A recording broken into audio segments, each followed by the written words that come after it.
Olá, amigos! E hoje, aqui juntos, nós temos muita coisa boa para conversar. Mas olha, para você que quiser conhecer melhor o trabalho da SEAMA, entre no site da SEAMA, seama.org.br, e lá você vai ver que você pode cadastrar o seu animalzinho para realizar cirurgia espiritual à distância, pode pedir o tratamento espiritual para você mesmo, pode ver o trabalho maravilhoso que é feito pela SEAMA, no Santuário da SEAMA, onde nós recebemos quase 200 almas sob nossos cuidados em fase de animalidade, nos processos de evolução. Você pode conhecer a Revista Espírita SEAMA, que estuda tantos assuntos, tem várias colunas, olha o Livro dos Espíritos, a Gênesis, a evolução do espírito, curiosidades sobre os animais, sugestões de alimentação para a nova era, muitos outros assuntos sobre o Evangelho segundo o Espiritismo. Vale a pena baixar lá o PDF, aprofundar-se no assunto, enfim, você através do site da SEAMA pode compreender melhor o trabalho que realizamos, ver que nós temos uma cozinha industrial que faz pratos congelados veganos, que distribui para várias partes, uma forma de nós podermos estender um campo prático para a transformação tão necessária para o planeta de regeneração.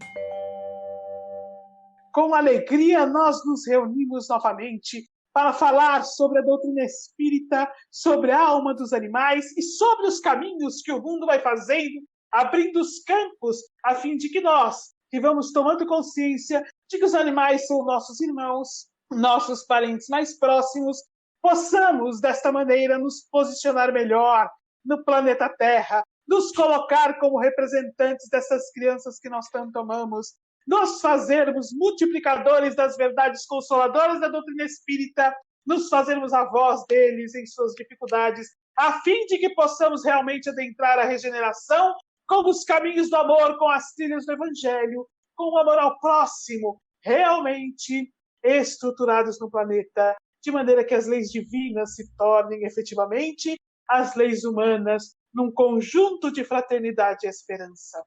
Com muita alegria, realmente, nós fazemos este podcast, porque para nós ele é uma estrela de nosso coração.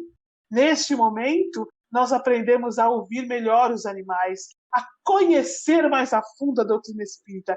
E quantas revelações maravilhosas ela não nos traz, quantas coisas nós não temos aprendido juntos, quantos desdobramentos das verdades de Allan Kardec, quantas colocações do Espírito da Verdade, quanto compromisso de Francisco Cândido Xavier, utilizando-se do seu amor pelos animais como um instrumento a serviço do bem, como sempre, a serviço da formatação da doutrina espírita, de maneira que André Luiz, Emmanuel, Neil Lúcio e tantos outros pudessem trazer a verdade sobre os animais. Quanta luz a mediunidade não nos proporciona, trazendo os caminhos que os animais podem nos demonstrar simplesmente pela observação. E hoje nós temos aqui duas amigas queridas, voluntárias da SEAMA. Olá, Paulinha, tudo bem? Olá, Cris, tudo bem? Oi, Sandra. Oi, Cris, tudo bem? E vocês? Eu estou ótima. E você, Paula, Sandra? É um prazer estar aqui. Eu vou dizer que eu estou feliz da vida. Eu sempre falo que eu estou feliz da vida de fazermos o podcast Fala Animal. E isso nos alegra, porque, gente, como vocês aí que estão nos ouvindo, nós somos apaixonados pelos animais, então nos alegra falarmos a respeito deles. Mas hoje nós temos um assunto bem específico de dúvidas constantes que nós recebemos, que é um assunto que as pessoas têm pouco conhecimento acerca da lei, mas é importante. Esta lei que nós vamos fazer hoje, ela é uma lei que abre muitas portas para o processo de transformação em relação à maneira como os animais são tratados. Para que nós possamos iniciar os caminhos da nossa conversa de hoje, vamos nos lembrar do que já aprendemos na doutrina espírita. Vamos nos lembrar que os nossos queridos animais, estas almas tão queridas que transitam na fase de animalidade, são espíritos em evolução como nós. Vamos nos lembrar que eles têm sentimentos, emoções, tal qual nós temos. Isso nós já aprendemos. Vamos nos lembrar que eles têm um livre-arbítrio referente à vida material. Vamos nos lembrar que eles são nossos parentes mais próximos e caminham para a fase de humanidade. Vamos nos lembrar que os animais, nossos irmãos, nossos parentes mais próximos, espíritos em evolução, têm consciência de sua existência e de sua individualidade, conforme nos mostra o Espírito da Verdade, têm consciência do meio ambiente ao redor, têm consciência de que sofrem e também têm consciência de que são amados. Tudo isso nos fala a doutrina espírita e tudo isso nos fala também a ciência hoje, que cada vez mais vem se aproximando das verdades espirituais que planeiam o planeta nos âmbitos da evolução. Tudo isso é muito importante, que nós olhemos os animais e o que ocorre com eles, o que eles necessitam, porque nós desejamos realmente um mundo onde eles vivam em paz. Sem dúvida, nós desejamos que toda a humanidade seja capaz de olhar os animais como nós estamos aprendendo a olhar. Que todos sejam capazes de enxergar ali por trás daquele corpo físico a alma em trânsito no processo de evolução, caminhando para a fase humana, consciência e desenvolvimento, a inteligência em desenvolvimento, o livre-arbítrio em desenvolvimento. Como nos diz André Luiz no livro Nos Domínios da Mediunidade, tudo é espírito no santuário da natureza. Para que estas verdades se estabeleçam no mundo, é preciso que nos tornemos multiplicadores destes caminhos. E isso que nós vamos tratar agora exige que nós possamos ter este olhar para compreendermos a importância fundamental do que vamos conversar, que é sobre uma lei específica, e eu nem vou dar continuidade, vou pedir que a Paula possa dar continuidade nos explicando qual é o assunto de hoje, Paula. O assunto de hoje, Sandra, é escusa de consciência. É um nome bonito para dizer que trata-se de um direito fundamental que todos nós brasileiros temos, em que nós podemos recusar a cumprir alguma determinada obrigação ou praticar certo ato por ser contrário às nossas crenças religiosas, à nossa convicção filosófica ou política. Então, isso quer dizer o quê? A Constituição garante que nós podemos dizer não a determinada obrigação. Aí a gente vai dizer o seguinte, mas para que serve isso, né? Para muita coisa. A Cris, mais para frente, ela vai trazer vários exemplos de como a gente pode usar essa escusa de consciência. Aí vocês vão perguntar, onde que ela está prevista? Ela está prevista no artigo 5º, no inciso 8º da Constituição, que é a nossa lei maior. Lembrando que esse artigo 5º traz dentro dele todo o bojo de direitos que nós temos. Essa escusa de direito está alicerçado num outro direito, que é a nossa liberdade de crença, nossa liberdade de religião, a nossa liberdade do que aquilo que a gente acha que está certo ou errado, dos nossos princípios. Aí, a gente também tem que entender que, quando a gente diz, olha, eu não vou realizar, por escusa de consciência, determinado ato. Então, vamos dar um exemplo só para vocês entenderem. Eu não vou me alistar no exército, por exemplo. Mas a Constituição diz assim, tudo bem, você pode não fazer o seu alistamento. No entanto, você vai ter que cumprir uma obrigação legal alternativa, em contrapartida a isso, desde que ela esteja fixada em lei. Agora, se eu me negar a nem cumprir aquela primeira lei, e nem a minha obrigação alternativa, eu fico numa situação em que eu perco os meus direitos políticos. Isso está no artigo 15, no inciso 4º da Constituição. Então, o que a gente quer dizer? Sim, eu posso me negar a cumprir uma determinada obrigação, mas a lei me faculta uma obrigação alternativa para compensar esse descumprimento. Deu para entender? Deu para entender. Vamos detalhar isso. Então, por escusa de consciência, nome chique mesmo. Escusa de consciência, nome chique. Pode ser objeção. Eu posso me negar. Pode ser também objeção de consciência. Alegação. Objeção de consciência. Sim, alegação de imperativo de consciência. São outros nomes para esse nosso direito constitucional.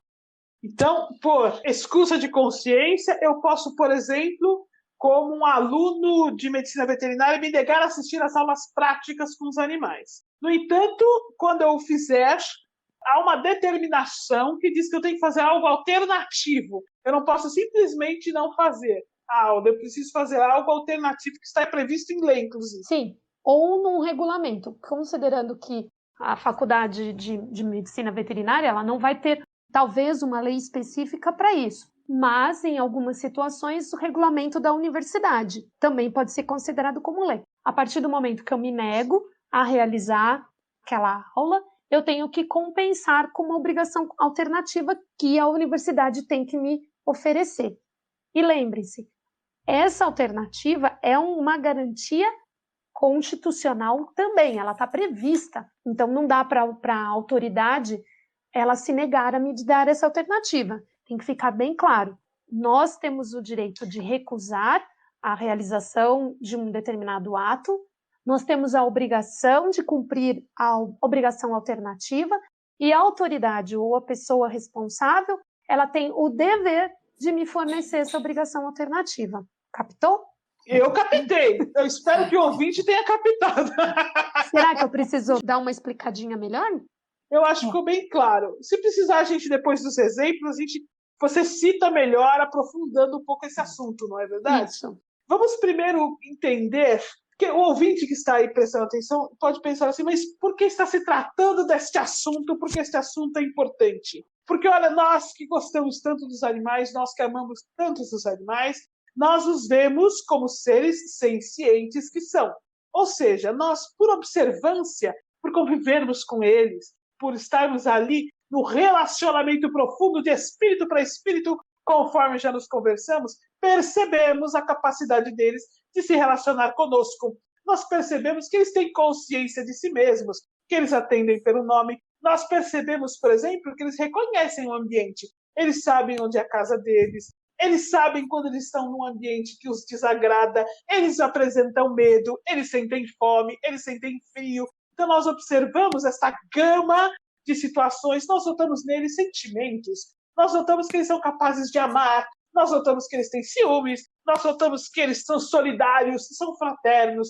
Nós notamos que, às vezes, eles têm raiva. Então, eles são, na verdade, espíritos que galgaram aí um longo caminho até chegarem à fase em que estão. Quando nós estudamos a fundo a evolução, nós sabemos que eles são um espírito que ficou milhares de anos no reino mineral de consciência dormente, transferiu-se para o reino vegetal, conforme nos elucida tão claramente Joana de Ângeles, no livro Iluminação Interior, milhares de anos aí ainda em consciência dormente, transferir-se para o reino animal, aí vai começando a despertar a consciência, e André Luiz faz este caminho tão belamente, nos explicando este campo de evolução, até chegar nos animais superiores, que são as aves e os mamíferos, e nós nos relacionamos com este espírito que tem milhares e milhares de anos, e que chegou até aqui, desenvolvendo o psiquismo, os campos das emoções, os campos dos pensamentos, os campos da inteligência. E aí nós vemos essas criaturas incríveis, e ficamos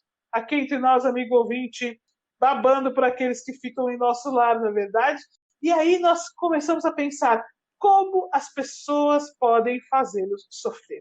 No entanto, nós não podemos nos esquecer, grande parte do nosso relacionamento com os animais se baseia no fato de que, durante muito tempo, e ainda hoje, em muitas situações, acreditou-se que os animais não têm alma. Aliás, o termo correto seria: acreditou-se que os animais não são almas. Não sendo almas, são máquinas complicadas. Não é à toa que o Espírito da Verdade responde no Livro dos Espíritos, quando Kardec pergunta: os animais têm livre-arbítrio? Ele responde, inicia a resposta dizendo: não são simples máquinas como supondes.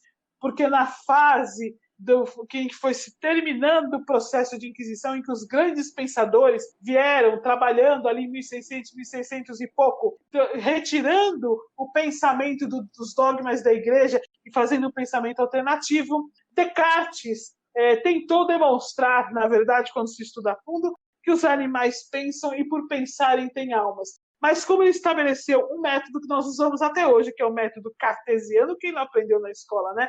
O método cartesiano, que é um método que a ciência usa ainda hoje, que diz o seguinte: se não for possível demonstrar por esse método determinada situação, é porque a ciência não pode comprovar, então aquilo não é verdade.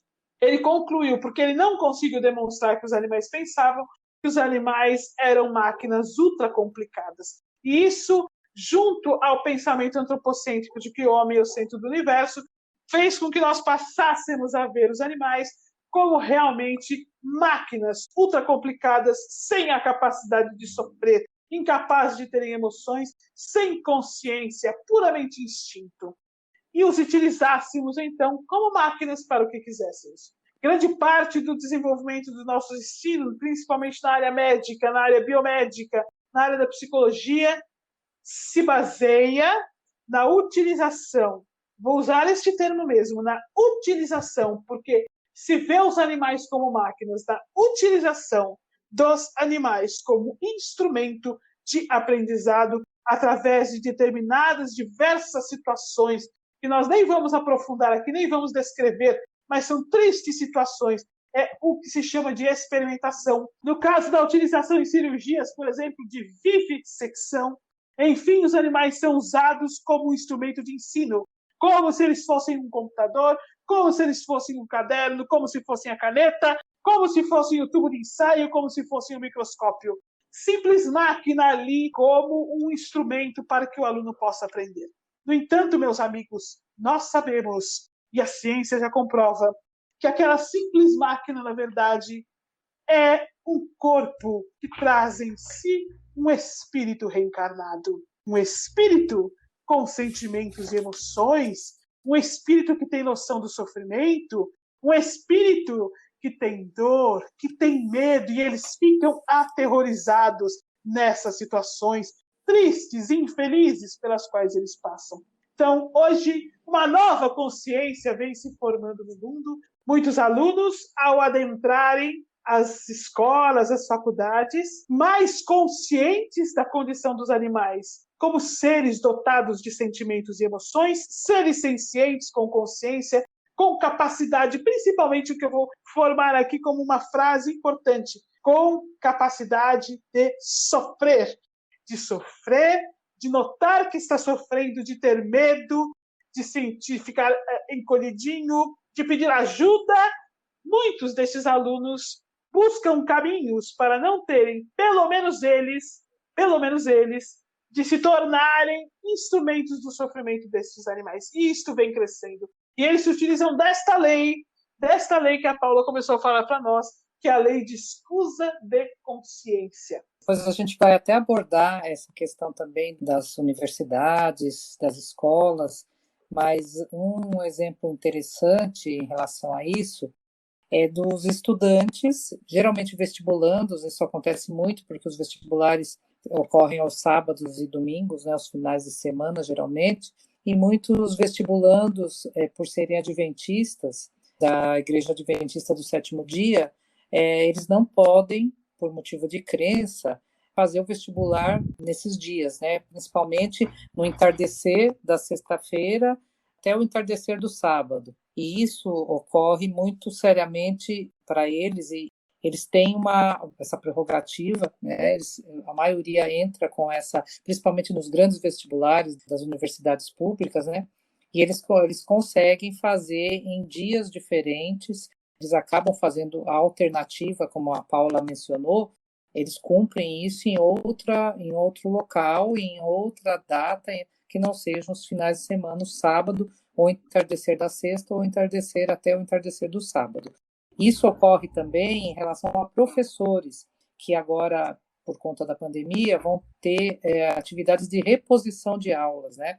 Muitas aulas são repostas aos sábados, e muitos professores, também por crença religiosa, terão alternativas a essa reposição em função da sua crença religiosa. Nós vemos que, na verdade, esta lei ela aborda muitos pontos, como a Paulinha já havia dito no início, e nós vamos pegar agora, nos aprofundar um pouco mais a respeito da questão da escusa de consciência em relação aos animais sendo utilizados como máquinas, efetivamente. Então, eu vou pedir para a Paula dar mais detalhes da lei especificamente, até respondendo a curiosidade não só dos ouvintes, quanto aqueles que nos procuram com esta dúvida. Isso. Então, lembrando que isto está previsto na Constituição, no artigo 5º, inciso 8º da Constituição. Mas existem algumas leis específicas que vão auxiliar o exercício desse direito. Lembramos que ele é um direito, está lá na Constituição para todo mundo. Mas existem umas leis que auxiliam ao exercício desse direito. Então, a Lei 9.605 de 98, que é o Código de Crimes Ambientais, no artigo 32, no parágrafo 1º, ele fala que a realização de experimentos ela está condicionada à ausência de métodos alternativos. Então, a gente sempre lembra que essa lei ela vai descrever alguma série de condutas que são considerados maus tratos, abuso, e ele diz que qualquer realização de experimento ela está condicionada à ausência de métodos alternativos. Hoje a gente sabe que várias áreas da ciência já conseguem realização de vários tipos de testes sem precisar utilizar o animal. E alguns países no mundo, como a União Europeia, o Canadá, a Austrália, já aboliram todo e qualquer tipo de testes em animais. A escusa de consciência, por exemplo, ela foi deferida por uma lei na Itália, a número 413 de 93. Da mesma forma, eles têm, dentro de uma lei federal, a situação de escusa de consciência. Aqui em São Paulo, a Lei Estadual 11.977 de 2005, que é o Código de Proteção dos Animais aqui no estado, ele no artigo 39, ele também já fornece essa escusa de consciência, ele já delimita esse nosso direito. Em Bauru, existe uma lei municipal, que é a lei número 4.428 de 99, os artigos especiais, o 7º, o 8º e o 9º, já estão prevendo essa escusa de consciência, o exercício da escusa de consciência. Lembrando que essas leis elas vão, algumas vezes, delimitar as obrigações alternativas, e essas obrigações alternativas, a gente sempre lembra, elas não podem ser extremamente desproporcionais ou abusivas. Por que a gente fala isso? Porque muitas vezes a alternativa que é oferecida é tão gravosa, é tão difícil, que a gente acaba tendo que preferir fazer a obrigação principal. Então, a Constituição nos dá o direito de que essa prestação não seja desse jeito. Ela deve ser proporcional e razoável até a obrigação principal. Sim, e são exemplos que, na realidade, vão ao encontro do que a Sandra mencionou, da ciência dos animais, né? Entendendo eles como seres que têm uma percepção de tudo que ocorre à sua volta, quando um estudante se coloca desta maneira, a gente sempre fala, sempre pensa, né, em relação a isso, que quando ele se recusa a participar de uma atividade que pode ou não parecer cruel, né, ou maus tratos aos animais, ele deve ser sempre encorajado a manter essa atitude, porque é uma atitude importante para essas leis que você falou, Paula. As leis só começaram a ser feitas justamente porque alguns estudantes tiveram essa coragem, e a gente diz sempre, né, que compaixão é muito mais difícil de ensinar do que anatomia. A anatomia você decora os órgãos, as estruturas, tal, mas a compaixão por aquele ser que está ali é muito mais difícil de aprender, porque é uma vida, né, que está ali. Então, a gente tem, no caso da Universidade de São Paulo, de outras universidades, a Unifesp também, em São Paulo, e no Rio Grande do Sul, em Santa Catarina, movimentos de estudantes, e uma estudante, uma estudante, na realidade, nem de veterinária, ela começou esse movimento na psicologia, e ela conseguiu, em primeira instância, uma liminar na disciplina de Zoologia 3, onde existia esse tipo de trabalho de vivissecção dos animais, né? E para aprender, ela diz nos argumentos, quer dizer, os advogados dela dizem que para aprender eu não preciso desse tipo de metodologia, porque já existem métodos alternativos. E aí cita a Universidade de São Paulo, lá em Santa Catarina, dizendo esse tipo de proposta. E ela ganha a liminar justamente porque existem outros métodos. Um deles, que é utilizado na Faculdade de Medicina de Veterinária e Zootecnia na Universidade de São Paulo, chama método Lakovsky, que, assim, o aluno aprende técnica cirúrgica em animais que já tiveram morte natural e que são preservados para essas aulas. Ele morreu, né, veio a óbito, e aí são utilizados. E esse argumento está na defesa dela, dessa aluna, o advogado utilizou, e aí ela ganhou em primeira instância. Só que na segunda instância aconteceu o contrário. Os colegiados que estavam lá acabaram votando contra, e ela teve que entrar, né, mais uma vez, e acabou ganhando no final. Mas, enfim, os argumentos são vários. Existem vários exemplos, né, que a gente poderia ficar aqui um tempão colocando, seriam vários para a gente falar, mas, dado o tempo, a gente vai focar um pouquinho melhor. E aí nós temos um exemplo aqui muito interessante que deu origem à lei estadual que a Paula mencionou. Ela só ocorreu porque uma aluna se recusou a participar de uma aula de dissecação e abriu precedente para que se discutisse essa lei estadual, né? Na realidade foi em Botucatu e depois na Unesp em Bauru, né? Que a Paula citou, que é uma lei municipal na realidade, né? Que abriu precedente e a partir disso os atuais cursos e aulas que se ministram na Unesp, tanto de Botucatu como de Bauru, elas não utilizam mais animais ou parte deles para experimentos ou para as aulas, mas utilizam métodos alternativos, né? Os ratos de PVC, os animais que têm metabolismo e fisiologia aparente que é possível, todos eles como se fosse um boneco mesmo, com tecidos que se assemelham ao tecido vivo, né? Então, isso é importante quando você tem um posicionamento que gera uma legislação. E, para finalizar um pouco aqui nossos exemplos, nós temos um que, na realidade, mudou o regimento interno da UFRJ. O regimento da universidade, na realidade, acabou sendo alterado em função posicionamento de um grupo de alunos da UFRJ se mobilizou e criou uma resistência, na realidade, a determinadas aulas que utilizavam animais para experimentação e se colocando em situação de constrangimento e de maus tratos, né? E aí eles conseguiram que esse movimento chegasse até a reitoria e chegasse, de alguma forma, até o colegiado de educadores, para que o regimento fosse modificado e pudesse contemplar algumas possibilidades de escusa de consciência, já que está na lei federal, mas para que eles pudessem ter alternativas a essas aulas.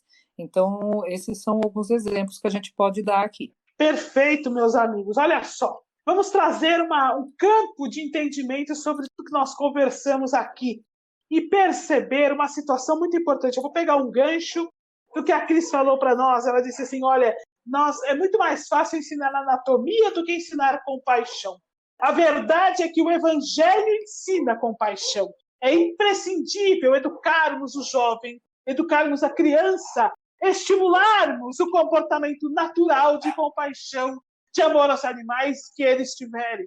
Então, meus amigos, hoje nós já adotamos, por exemplo, em várias universidades, em várias faculdades, disciplinas que visam sensibilizar melhor o estudante, trazê-lo de acordo com as observações e a expectativa que ele tem quando ele adentra a faculdade, por exemplo. Ensiná-lo que os animais têm sentimentos, ensinar o respeito, ensinar a espiritualidade. Algumas faculdades já começam a promover esse processo. E nós que conhecemos a doutrina espírita, nós que conhecemos a alma dos animais, nós realmente precisamos nos tornar multiplicadores desses ensinamentos, porque é assim que ensinaremos a compaixão. Nós ensinaremos a compaixão pela disseminação das verdades da doutrina espírita, nós ensinaremos a compaixão pela disseminação da responsabilidade que temos perante as criaturas que o Senhor nos confiou. Nós ensinaremos a compaixão pela divulgação profunda e o sentimento nato que trazemos da inscrição de consciência dentro de nós, do amor ao próximo. Nós ensinaremos a compaixão quando pudermos, pouco a pouco, diluir a imagem de que os animais são máquinas e trazer a verdade de que eles são espíritos em evolução, almas que compartilham conosco o planeta Terra, dotados de sentimento e consciência. Estas verdades irão disseminar a ideia de que nós podemos utilizar os animais como queremos, mas trazer a realidade de que nós devemos nos relacionar com os animais com a responsabilidade do irmão mais velho, que cuida e ampara o irmão mais jovem no processo de evolução. E este processo que vem acontecendo vem incentivando a ciência e as universidades e as faculdades a trazerem métodos alternativos ao ensino, à experimentação animal, porque cada vez mais ou os estudantes se recusam a usar animais realmente, ou o consumidor não quer usar um produto, por exemplo, que seja testado em animais. Isto incentiva as universidades a trazerem métodos alternativos. Então, a mudança, meus amigos, vamos prestar bem atenção nisso, ela não vem do alto, ela não vem dos grandes escalões, ela não parte do governo, ela não parte do dono da universidade, ela não parte do reitor. Claro que pode acontecer, e vai chegar o dia que vai acontecer, porque nós teremos autoridades comprometidas com as verdades do Evangelho de Jesus. Mas a principal mola propulsora para a regeneração, a principal mola propulsora para a transformação da vida dos animais, como ela deve ser uma reencarnação ligada ao processo de evolução, ocorre a partir da mudança de nós, nossa mudança. Nós vamos nos modificando. Nós vamos modificando aqueles que estão ao nosso redor. Nós vamos disseminando os processos do Evangelho. E eu vou dizer uma coisa que nós aprendemos estudando a doutrina espírita, que nós aprendemos estudando o livro dos Espíritos. O bem tem uma força de multiplicação impressionante. Os pensamentos do amor têm uma força de alcance e uma velocidade impressionante. Muito mais rápidos, muito mais sólidos, muito mais impactantes do que qualquer ação contrária às leis divinas.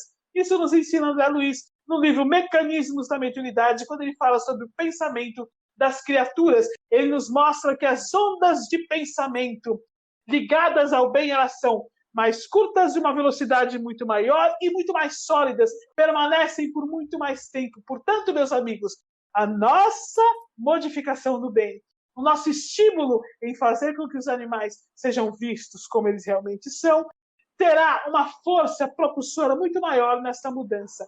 Então, nós podemos ensinar a compaixão e a piedade, e nós vamos notar que quando fizermos, isso terá uma força muito maior, porque dentro de cada um de nós está inscrita a lei divina.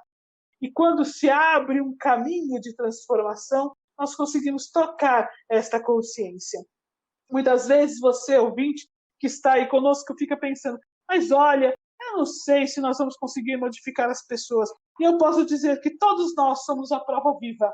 Nós que nos modificamos em relação aos animais, nós que passamos a vê-los de outra maneira, nós que passamos a nos comprometer com isso, nós somos a prova viva de que sim, existe um processo de transformação no mundo. Nós sentimos muito quando nós pensamos que os animais são usados como instrumentos para ensino e que sofrem muito, drasticamente por isso.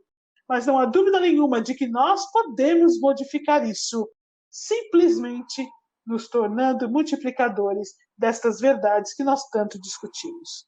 Meus amigos, nós já estamos chegando ao fim do nosso podcast, mas traçando com vocês uma linha de entendimento, uma linha de pensamento sobre como é imprescindível a nossa ação. Não duvidemos de que a nossa união não só promove transformações, quanto quando nós pensamos que podemos fazer com que os animais vivam em paz, nós nos ligamos aos verdadeiros transformadores da Terra, aqueles que dirigem o movimento de transformação para a regeneração.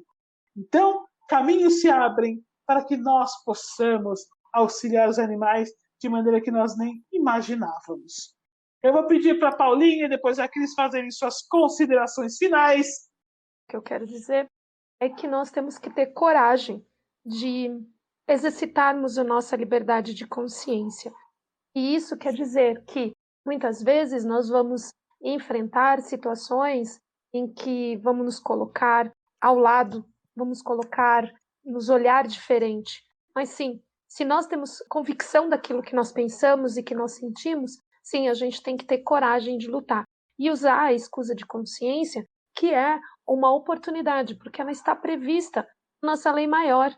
Nós, como uma sociedade, a nossa sociedade brasileira, ela previu esse direito na lei maior. Então, vamos sim exercitar esse direito com coragem. Sim, vamos sofrer algumas represálias? Vão nos olhar diferente? Pode ser, mas se nós estivermos convictos daquilo que nós sentimos, isso tudo vai ficar para trás. E aí a gente vai ter certeza que o meu exemplo vai servir para o outro que vai ver, e assim a coragem ela vai se espalhar por todos. É isso que eu queria deixar claro.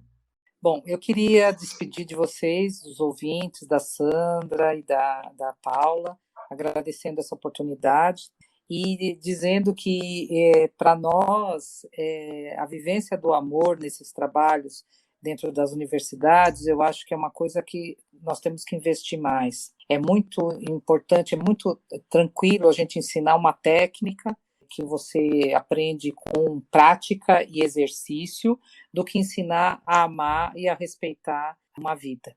Para finalizar, pessoal, eu queria deixar uma reflexão aqui para nós, que é o quanto que nós precisamos conhecer as leis e conhecer os nossos direitos, mas, acima de tudo, vivenciá-los enquanto estudantes, enquanto pessoas profissionais, que têm esta possibilidade de influenciar e mudar paradigmas. Meus amigos, quanta informação importante e quanto nós realmente podemos nos fazer agentes transformadores do nosso planeta Terra. Mas olha, acima de tudo, agentes transformadores da situação dos animais. Quantas oportunidades vão se abrindo para que realmente estes campos novos se tornem no futuro um mundo em que homens e animais vivam em paz. Eu vou encerrar aqui com uma colocação do André Luiz no livro Missionários da Luz, que nós já falamos até algumas vezes um trechinho dela, mas eu acho que cabe tão bem para nós refletirmos sobre a conversa que nós tivemos hoje, em que ele diz assim, na qualidade de filhos endividados para com Deus e a natureza, devemos prosseguir no trabalho educativo, acordando os companheiros encarnados mais experientes e esclarecidos para a nova era, em que os homens cultivarão o solo da terra por amor e utilizar-se-ão dos animais com espírito de respeito, educação e entendimento. Então, meus amigos, temos um compromisso imprescindível, que é desenvolver no outro a capacidade de absorver a informação e de decidir, efetivamente, se para os campos da regeneração cada um de nós será um cristão e espírita, adepto das lições do Consolador Prometido e da evolução, e, consequentemente, um abolicionista do Evangelho pela liberdade que os animais têm, garantida pela Constituição Divina, de evoluir, ou se permaneceremos arraigados ao entendimento ainda primitivo de que os animais são máquinas, ainda material, de que nós podemos usar e abusar deles, e ainda uma ilusão, acreditando que não responderemos pela lei de justiça, amor e caridade, a lei máxima da Constituição Divina, infalível, perfeita e presente sempre. Desta maneira, meus amigos, nós vamos encerrando o nosso podcast da semana, deixando um abraço, eu tenho certeza, fraterno e carinhoso, de todos os voluntários da ASEAN.